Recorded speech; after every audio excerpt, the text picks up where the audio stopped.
everyone, welcome back to the EV Puzzle. I'm out in the Kona again. Again, actually not my Kona, it's the dealership's Kona, a tangerine orange one. Today I thought I'd share with you a reason why you shouldn't go EV, which sounds absolutely bizarre, doesn't it? Because I love EVs and I'd promote them and tell everyone, well, you ought to get one. But yesterday, going over to the EV festival in, it was near Warwick, my experience of my planning and my going and my driving and charging was such that, to be honest, it could put you off having an EV completely. So, being fair and open and honest and balanced, I thought I'd share that with you. So, I don't really want it to be a rant, although at the time, yeah, I really did feel like a rant, but so many things conspired to make the journey unpleasant, and I think that's the key thing here, that what you want when you transfer from an ICE car to an electric car is hassle-free driving, because that's what you're used to. You put fuel in the tank, you go where you want, there's plenty of places you can just fill up with fuel if you need it, but if you don't, you just come back home. That's what the ideal is, that's what you really want, a complete replacement for that. The Kona Electric is pretty good at that. It's got a huge battery, a 64 kilowatt hour battery, which means that for the majority of my journeys, that's exactly what happens. In fact, it's even more convenient because I charge at home and I charge on solar. So it's, I never have to visit a petrol station at all. And I've only done it a few times where I've gone beyond the car's distance, and I think that's testament to me choosing the Kona Electric to match my requirements, that I don't very often, it's very low percentage that I have to go beyond the car's journey, or I choose to go beyond the car's available range and then I have to charge up. So anyway, what happened? Well, I set off with 375 miles of range. Yep, that's a nice high number. I poodle around Norfolk, get really good efficiency. My GOM reads a really high number, and I understand that if I drive quicker or in worse conditions, that won't be achievable. I know 300 to 320 is reasonably easy to achieve in summer conditions. 340 is probably possible, but in worse conditions I'm going to expect less. Anyway, planned my journey. It was between 165 and 175 miles, depending on which route I took. So I ended up taking the longer route, 175 miles there, 175 miles back. The reason I chose the longer route was because it was a nicer, more enjoyable drive. The shorter route would be quicker, but only because it was on dual carriageway, so you'd expect to have a higher speed. Higher speed, lower efficiency. So for my mind, if I had the time, I'd go on a more pleasant drive, take it easy, get some better efficiency. If it's nice weather, I might even get all the way there and all the way back on a single charge, and I might have an opportunity to give it a go. That was the thought. Contingency plan? Well, if I didn't make anywhere near the efficiency to get there and back, I'd have Peterborough to stop at on the way back. So I was going from Norwich along the A47 to Peterborough, from Peterborough through to Kettering the A14, up the M6 and across to the Warwick area. So it was about 85 miles from Peterborough to Warwick. Anyway, I stopped at Peterborough on the way there. I needed a comfort break, and lo and behold, it was the extra services at the McDonald's Peterborough area that I stopped in that has an Ecotricity charger. And it crossed my mind at the time, if only Ecotricity, sorry, just watching somebody in the rearview mirror, if only Ecotricity had a contactless payment of debit card, I would have parked at their charger, plugged in, and for 10-15 minutes I would have had a quick charge, and it would have been absolutely perfect. But the reason I didn't is because I don't have an account with them. I haven't logged on, I haven't set up any details, so the amount of time it would have taken to go online and do that and make payment would have been longer than the comfort stop in the first place. So there was no point to me doing it. In fact, I was already running 15 minutes late from when I wanted to actually leave. So the net result was I couldn't charge because it was so inconvenient to actually charge at an Ecotricity. And to me that sort of stood out. There it was, it's there, it's available, there's no reason why I couldn't use it, apart from it might not work, of course. But it just wasn't practically available to do. I couldn't just quickly charge up, which is what you want. If that had been an Ingenie charger or an Instavolt charger, there wouldn't have been any issues whatsoever, and I could have had that 10 minutes of charge, no problems whatsoever. Anyway, didn't really need it, carried on driving. So we got to the EV festival in Gaydon near Warwick, and Great, fantastic event. Lovely to meet so many people, so many fans of the and subscribers of my channel. It was lovely to meet you. But I actually liked the museum. There were some excellent exhibits there, some cars that I hadn't even seen before and appreciated. I didn't get long enough to look around. I might well go back again myself. The problem with going to the EV festival was there were so many people to stop and talk to that I'd either met before or talked to online, etc., and the discussion about cars. There wasn't any time for me to do what I wanted, having a look around the museum, so I needed more time. Anyway, when I arrived at the EV festival, I knew my range was pretty desperate for getting to Peterborough. My range left was 65 miles. So starting with 375, it went down to just 65. The weather conditions were absolutely awful. We're in late July here in the UK, and it was 14 degrees outside, and it was torrential rain. So bad, people were slowing down in case of aquaplaning. It was absolutely horrendous. So the efficiency, because we needed the heater on in the car as well, Susan was complaining that the car wasn't hot enough. So it really was like winter conditions, and the efficiency that I achieved was 3.7 miles per kilowatt hour getting there. And I only had 65 miles left of range from 100% charge. Well, 65 miles wasn't enough to get me back to Peterborough. So this is where the second little annoyance comes in, that all my planning, thinking I might get there and back, or if I can't, I'll definitely get back to Peterborough and then I can charge from there. Well, conditions were so bad, I misjudged the efficiency capability of the car, and I couldn't make it. So thankfully, there were chargers at the event. So perfect contingency, and that was my plan of third contingency. I didn't need to look around for any other chargers anywhere else. There were chargers on site. So I parked over with the chargers, and they were new motion chargers. And my first experience of it was the car next to me struggling to connect. And the car that arrived shortly later struggling to connect. So what was the problem? Well, the posts for the charge, which were only 7 kilowatt, were all labelled and all expecting to use RFID card or a charge card, not a debit card, a specific new motion card. And they were pointing you towards Google Play Store and the Apple Store for downloading an app so you could use it with new motion.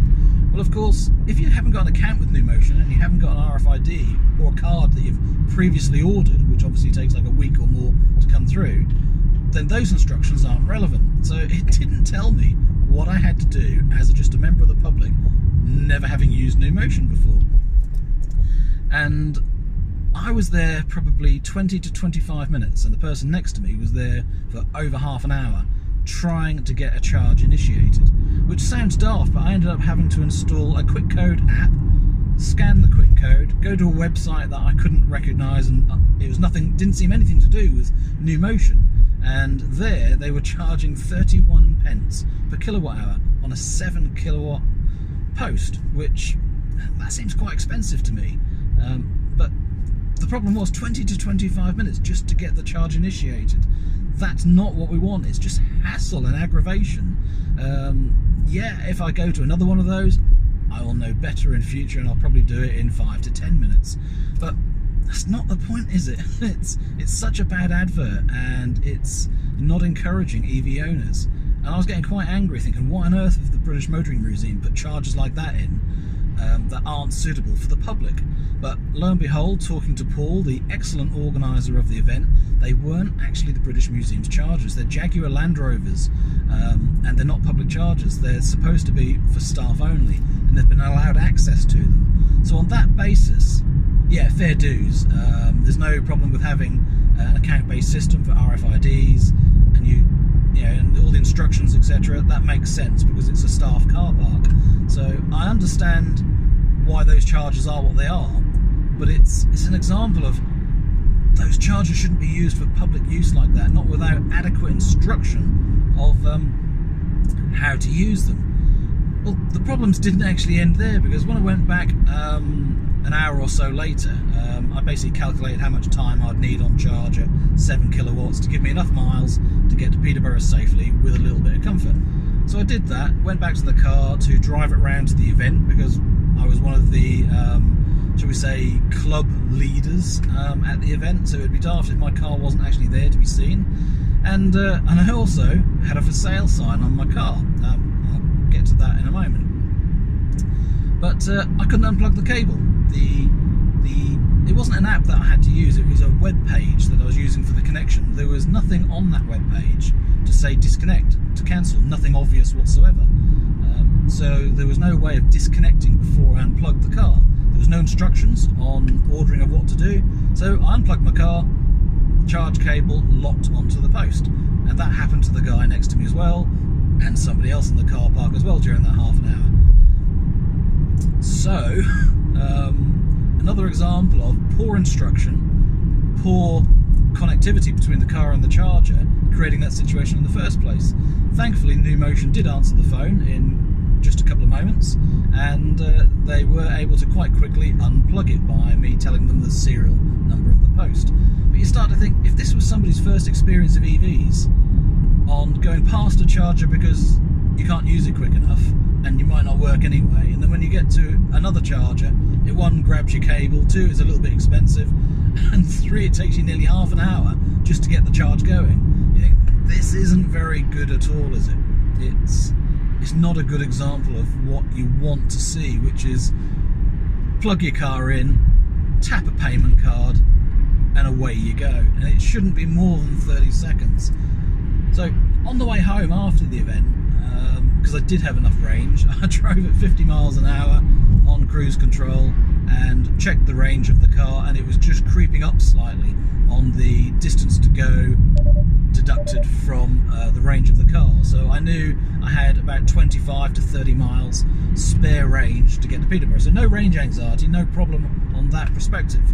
But when I got to the Ingenie charger, because I was back in Peterborough, I was not going to go to Ecotricity.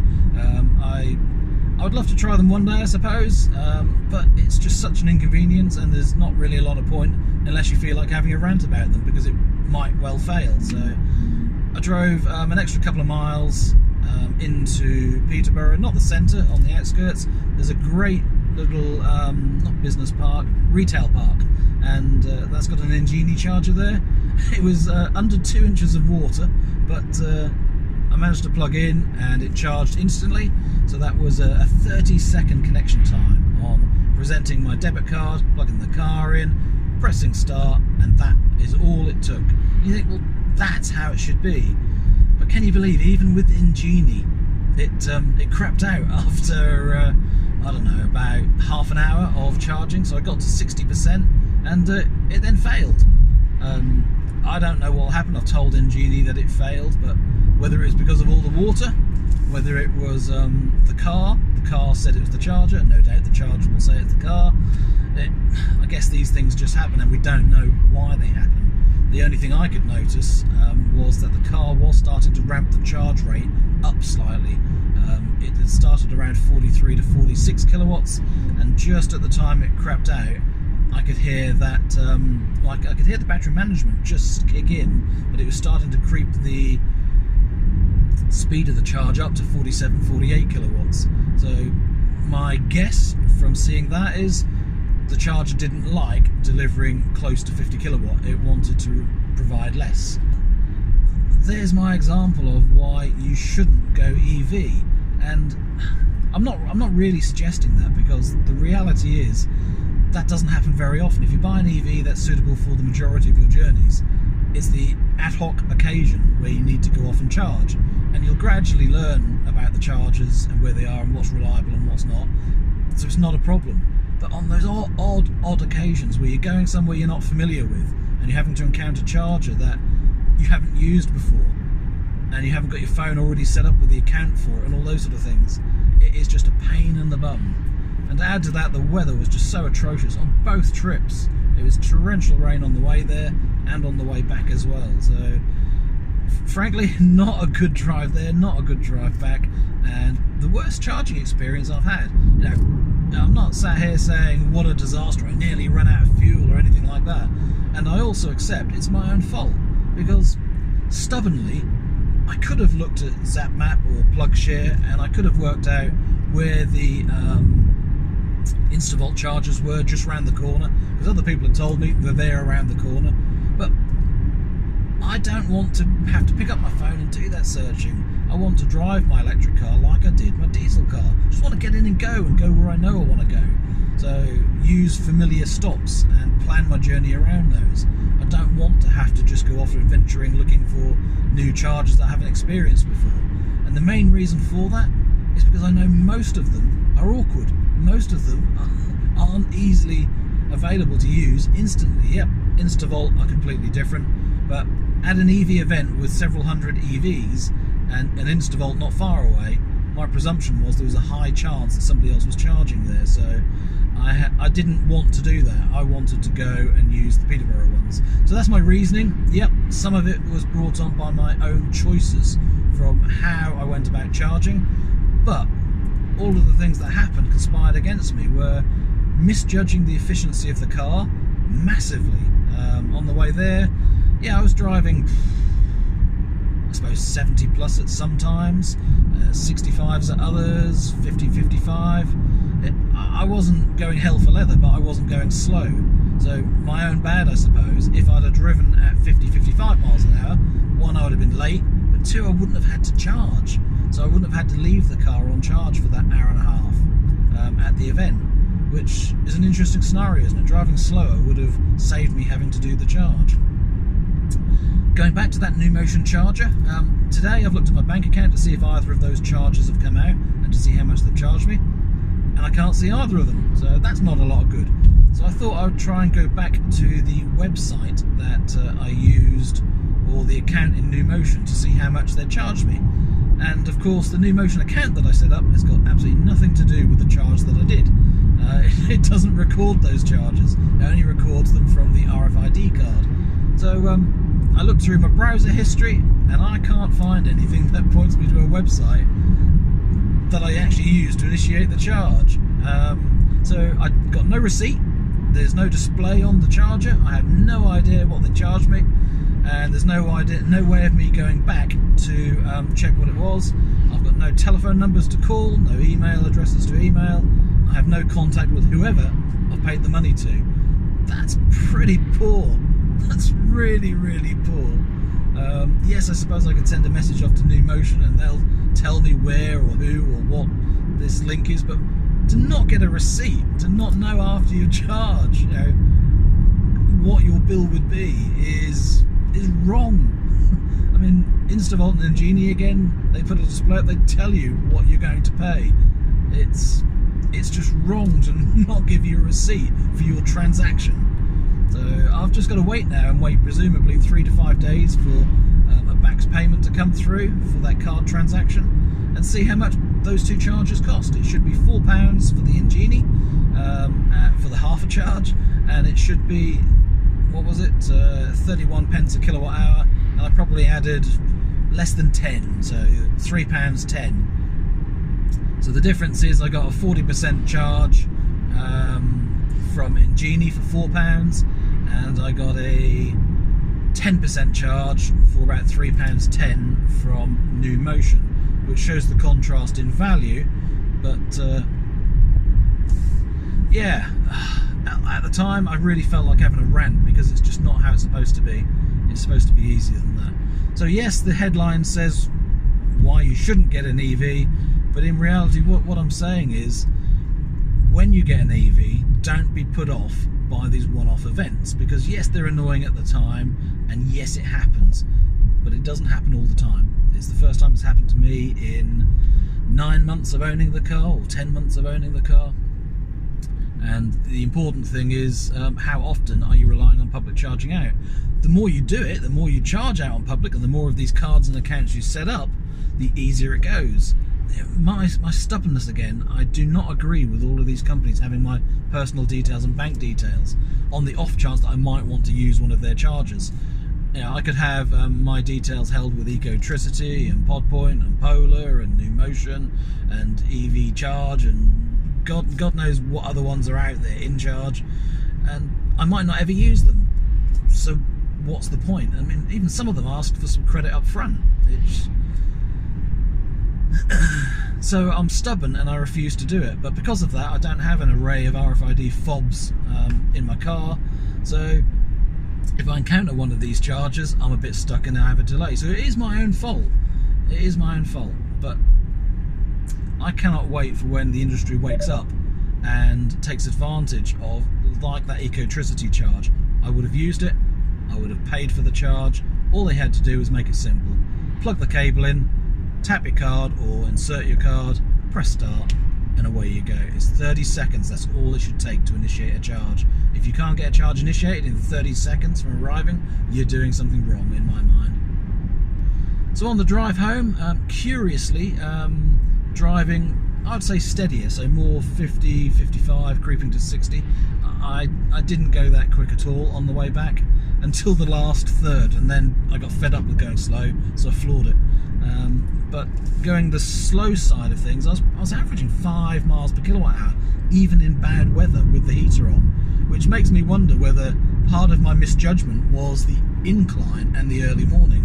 I have noticed that I'd get much worse efficiency from very first thing in the morning driving the car, almost as if there's a chill factor on the battery pack, or the air is so dense it causes more aerodynamic loss.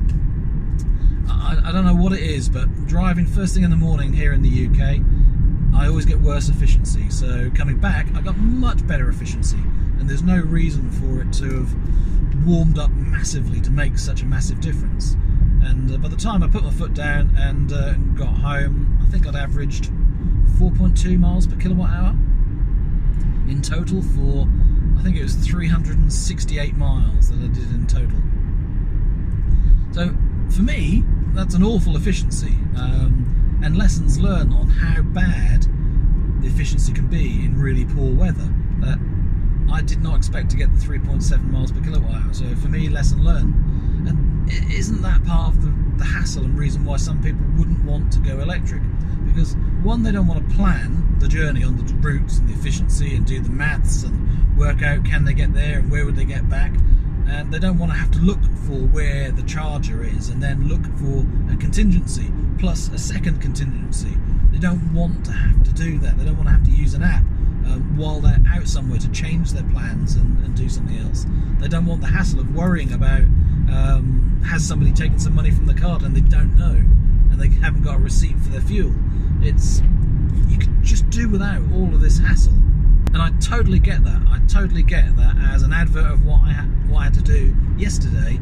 There are a lot of people that will say, no, I don't want anything to do with that. I want to stay with a diesel and petrol car.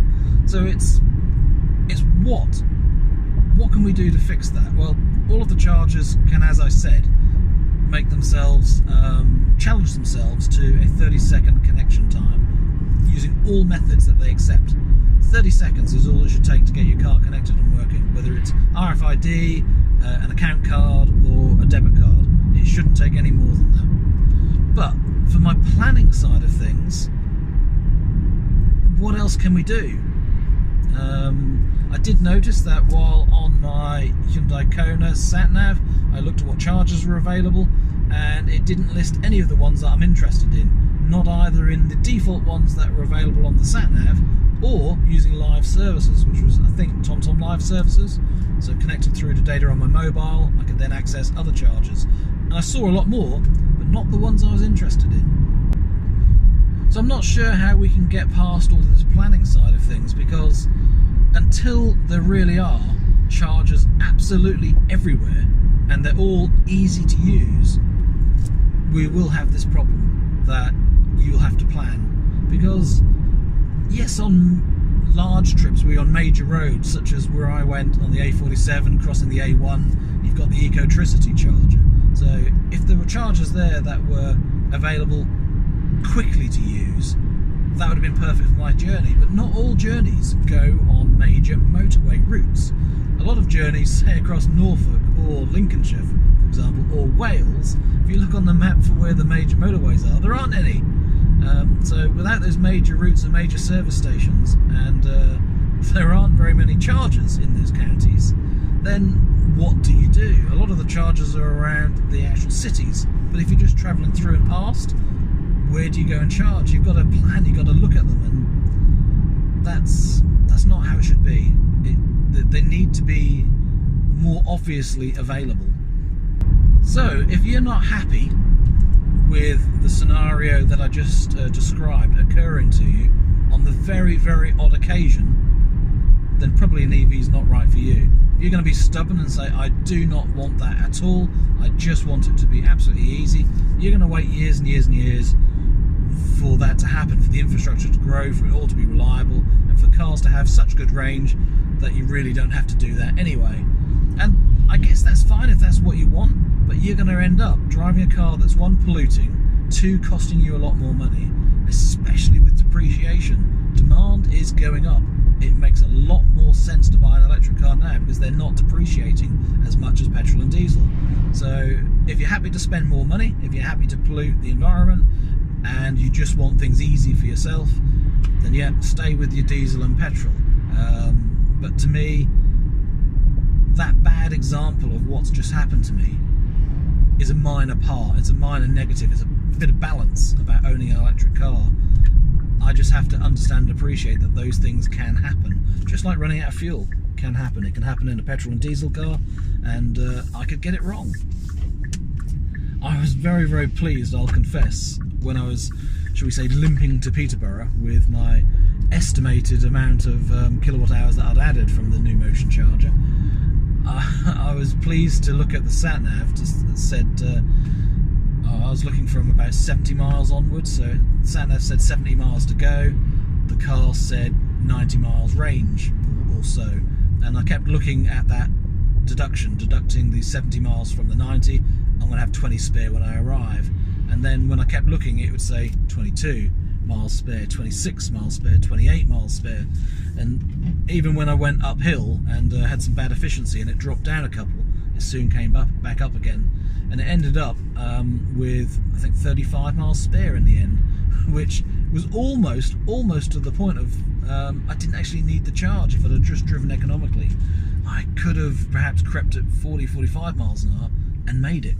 And that's when I might have run out, I suppose. So what I did was adding some kilowatt hours, spending the £3.10, potentially unnecessarily, was just a contingency to give me comfort that I knew I could do it. But that calculation of having to judge it and use math, working out how much time I was charging, how many kilowatts I was adding, how many miles per kilowatt hour I was estimating I'd be doing on the trip, would I have enough? So I worked out I was going to add 28 to 35 miles of range. That was what I was estimating before I unplugged the car from charging. And then of course we had a family member there visiting with us, and I let her have a test drive in the Kona. She was extremely interested after having seen the Volkswagen beat everything else at the Goodwood Festival of Speed. So yeah, I think she's a bit of a convert. She liked the performance and the instant torque of the car. So thanks for coming, Cheryl, and I'm glad you enjoyed the Kona. Hope you go electric soon. Okay, I'll end the video there. Thanks for watching, everyone. Thanks for subscribing. If you haven't already, go on, subscribe. It's great to see the subscribers increase. It's no harm to yourself.